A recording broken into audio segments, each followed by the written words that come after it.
नमस्कार। अभी 2 ही दिन हुए थे तो हमने स्ट्रीट डॉग्स के बारे में आपसे बात की, लेकिन प्रशासन का रवैया ऐसा रहा कि उस पर कोई कार्रवाई नहीं हो पा रही।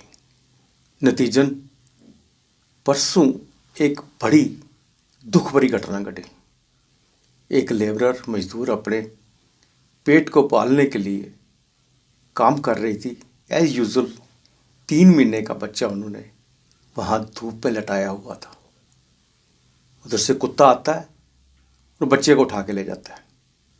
जब तक वो भाग कर उसको कुत्ते को भगाकर बच्चे को छुड़ाते हैं तो कुत्ता के भागने के बाद वो बच्चा गंभीर रूप से घायल हो जाता है, जिसे बाद में अस्पताल में भर्ती कराया जाता है और वहाँ वो दम तोड़ देता है।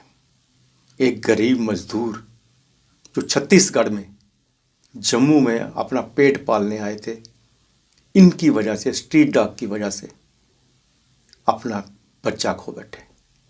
ये एक घटना नहीं है। क्या कॉरपोरेशन अभी भी इंतज़ार कर रही है कि इसके बाद और भी कहीं जाने जाएं और उस पर एक्शन लिया जाए? मैं आपको एक बात बताता हूँ। पक्काडंगा में एक बिल्डिंग है लक्ष्मी मंदिर के सामने। उस बिल्डिंग को 2009 में बिल्डिंग के मालिक ने म्युनिसिपल कॉरपोरेशन से कहा कि मेरी बिल्डिंग की खस्ता हालत है, इसे डिमोलिश किया जाए। 2010 में म्युनिसिपल कॉरपोरेशन ने इंस्पेक्शन की। जॉइंट कमिश्नर सबने देखा और उन्होंने देखा कि ये बिल्डिंग की खस्ता हालत है, ये किसी समय भी गिर सकती है, इसलिए इसका डिमोलिशिंग बहुत ज़रूरी है। और 2012 में उन्होंने ऑर्डर निकाला कि इसको डिमोलिश किया जाए। और जो ओनर है उसको उसका अमाउंट जो है वो डिपॉजिट करने के लिए कहा कि डिमोलिशिंग हम कर देंगे, क्योंकि ये हालत बहुत खस्ता है, इसको डिमोलिशिंग ज़रूरी है, इसलिए हम इसको डिमोलिश करेंगे और आप इसे पैसा जमा करवा दीजिए। 2012 में ये पैसा जमा हो गया म्युनिसिपल कॉरपोरेशन। आज 2022 है। 2022 तक 10 साल हो गए हैं।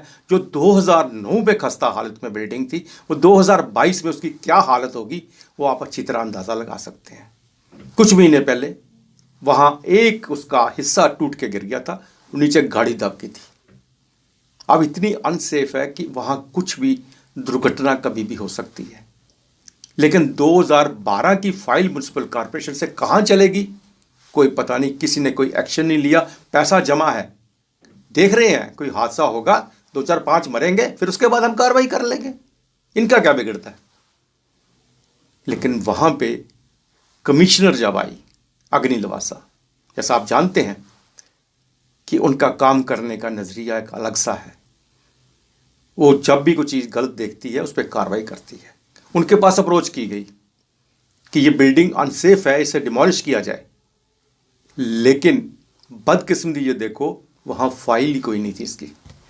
कहाँ पैसे जमा हुए हैं, कहाँ जॉइंट कमिश्नर की रिपोर्ट है, कुछ नहीं। सब फाइलें गायब हो गई है किसी मिली भगत के साथ। कमिश्नर ने फिर नई फाइल बनवाई, उसको ऑर्डर निकाला फिर डिमोलिशिंग का। जैसा कि इनके एक्ट में लिखा गया है, पुलिस की मदद लेकर उसे खाली करवा सकते हैं। उसके बाद बदकिस्मती कहे उन लोगों की कि इनकी ट्रांसफर होगी, डीसी जम्मू आ गई।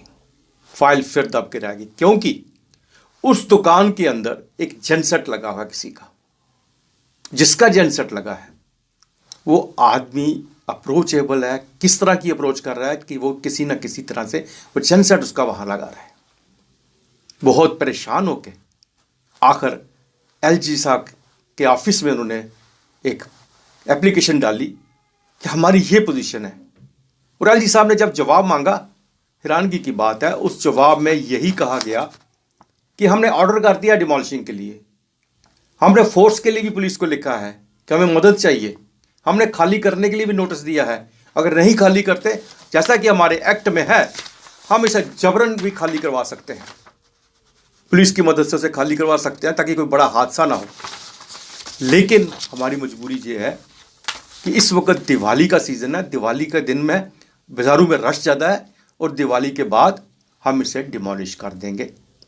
आप हैरान होंगे एक दुकान है, उसके ऊपर एक फ्लोर है, उसका 4 लाख का कॉन्ट्रैक्ट हो चुका है इसको डिमोलिशिंग के लिए, और अब दिखावे के लिए 4 ईंटें उठाते हैं, एक तरफ रख देते हैं, तोड़ देते हैं। क्यों? कि वो नहीं चाहते कि इसको डिमोलिश किया जाए, उसका जेनसेट बाहर निकाला जाए। क्यों नहीं चाहते, ये आप अच्छी तरह जानते हैं। अगर ये अभी भी इतनी बड़ी बात होने के बाद, एलजी साहब के इंस्ट्रक्शंस देने के बाद भी अगर म्युनिसिपल कॉरपोरेशन इसे डिमोलिश नहीं कर रही है, तो आप अंदाजा लगा लीजिए कि क्या रीजन हो सकता है। क्या किसी बड़े हादसे का इंतजार कर रहे हैं, या उस आदमी को मोबिलाइज कर रहे हैं जिसका जेनसेट वहां पे लगा हुआ है। नमस्कार।